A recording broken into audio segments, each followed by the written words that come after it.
नमस्कार दोस्तों भारतीय जनता पार्टी भले ही महाराष्ट्र में चुनाव जीत गई हो, सरकार बनाने की स्थिति में आ गई हो, राजस्थान में 7 में से 5 सीटों पर उपचुनाव जीत गई हो, लेकिन राजस्थान से ही उसको तनाव मिलना शुरू हो गया है। और इस बार फिर से तनाव दिया है पूर्व मुख्यमंत्री वसुंधरा राजे ने। वसुंधरा राजे एक कार्यक्रम में शामिल हुई। उस कार्यक्रम में उन्होंने जो कुछ कहा, उसको कहने के बाद उन्होंने सोशल मीडिया पर भी अपनी प्रतिक्रिया दी। दरअसल 5 सीटें जीतने के बाद भारतीय जनता पार्टी का जोश बढ़ चुका है, लेकिन वसुंधरा राजे ने जोश के उस गुब्बारे में एक सुई चुभा दी है। क्या कुछ कहा वसुंधरा राजे ने, आप एक एक शब्द को सुनिएगा, फिर आप समझ सकेंगे कि वसुंधरा राजे आखिर इशारा किस तरफ कर रही हैं और कह किसको रही हैं। वसुंधरा राजे ने महाराणा प्रताप का उदाहरण देते हुए क्या कुछ लिखा। वसुंधरा राजे ने लिखा, महाराणा का जीवन हमें बताता है कि सांप से कितना ही प्रेम कर लो, वो अपने स्वभाव के अनुरूप कभी ना कभी तो आप पर जहर उगलेगा ही। सर कटा लो, लेकिन दुश्मन के सामने कभी सर मत झुकाओ। जब तक लक्ष्य प्राप्ति ना हो जाए तब तक जागते रहो। ये कहना है वसुंधरा राजे का कि सर कटा लो लेकिन झुकाओ मत, और जब तक लक्ष्य की प्राप्ति ना हो तो रुको मत। हार कर भी वो जीत गए, कितनी बड़ी बात है। हार करके भी अपन जीत सकते हैं।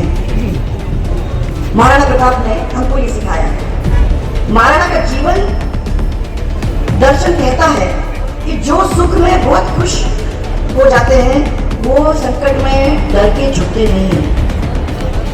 उन्हें ना तो सफलता, और वो जो क्या है संकट के अंदर डर जाते हैं, तो उनको ना तो सफलता मिलती है और ना इतिहास के अंदर उनका नाम आता है।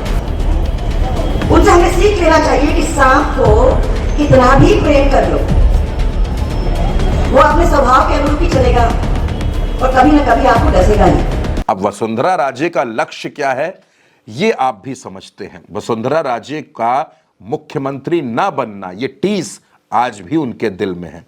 अब आप दूसरा पोस्ट देखिए जो वसुंधरा राजे ने सोशल मीडिया पर लिखा।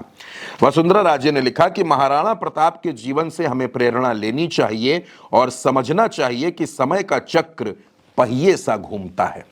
महलों में मखमल पर सोने वाले राजा को भी जंगल में कांटों पर सोना पड़ता है। महाराणा का जीवन दर्शन हमें यही सिखाता है।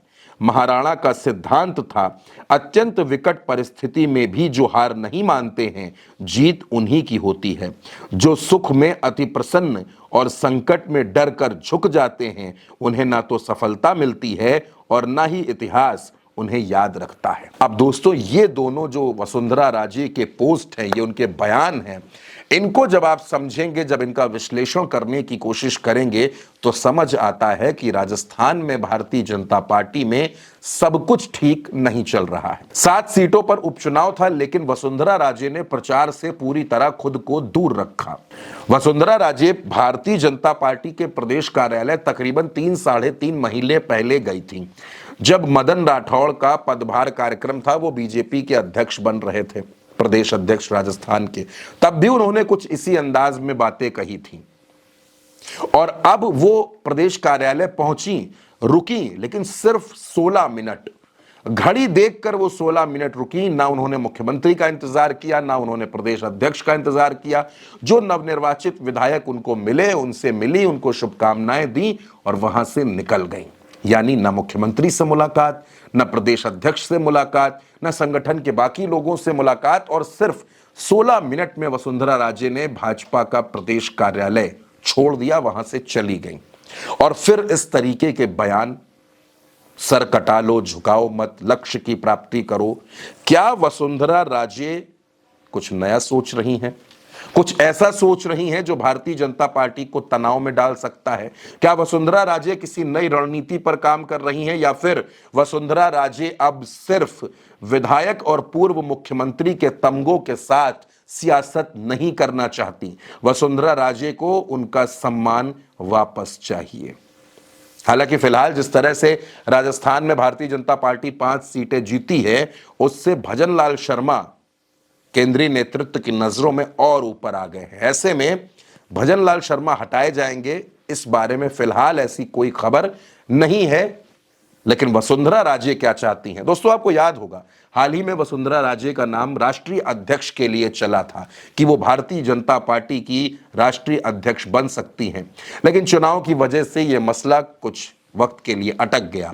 और अब सबसे बड़ी बात है कि बीजेपी का राष्ट्रीय अध्यक्ष कौन बनेगा। क्या वसुंधरा राजे ने संकेत दे दिए हैं कि आलाकमान उनके बारे में सोचे? फिलहाल राजनीति में कुछ भी हो सकता है, भारतीय जनता पार्टी है, यहां फैसले चौंकाने वाले होते हैं, लेकिन जिस तरह से मैडम का रुख है, मैडम की नाराजगी है, वो दिल्ली दरबार के लिए भी खतरे की घंटी बन सकती है। फिलहाल के लिए इस वीडियो में मेरे साथ इतना ही। आप अपनी राय कमेंट बॉक्स में जरूर बताइएगा।